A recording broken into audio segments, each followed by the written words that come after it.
Planté dans un décor de carte postale, ce vide-grenier fait bien plus que vendre de l'occasion. Chaque stand contribue aux sauveteurs en mer. Jocelyne a payé son emplacement 35 €, une somme directement reversée à la station SNSM d'Erquy.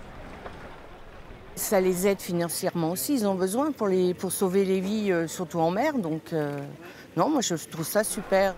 Un constat partagé par les exposants. Ils ont bien conscience que la SNSM est dépendante de la générosité des particuliers. J'ai fait des dons à la SNSM aussi, que ce soit à Erquy, Saint-Quay-Portrieux. Face à l'inquiétude pour ses finances, pour la première fois en 15 ans, l'association a monté son stand pour alerter les visiteurs et attirer toujours plus de donateurs. Alors, on va regarder. Les dons représentent 80% de la trésorerie. Puis il y a des gens qui ne vont pas acheter, ils vont juste mettre dans la tirelire, histoire de se dire on fait un geste et on demande juste un geste. Voilà. Rien qu'avec les 300 exposants, 3 500 € ont été récoltés. Un bon coup de pouce pour remplir les caisses. Ce qu'on fait là, c'est aussi pour faire un peu de trésorerie.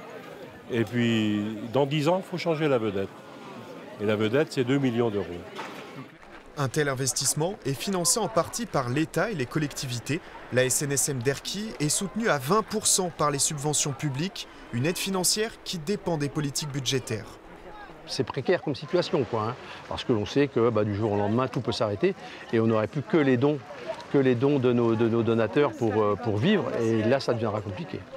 Une économie fragile pour ces hommes et ces femmes qui assurent notre sécurité en mer. L'été dernier, la SNSM a secouru 3000 personnes en Bretagne.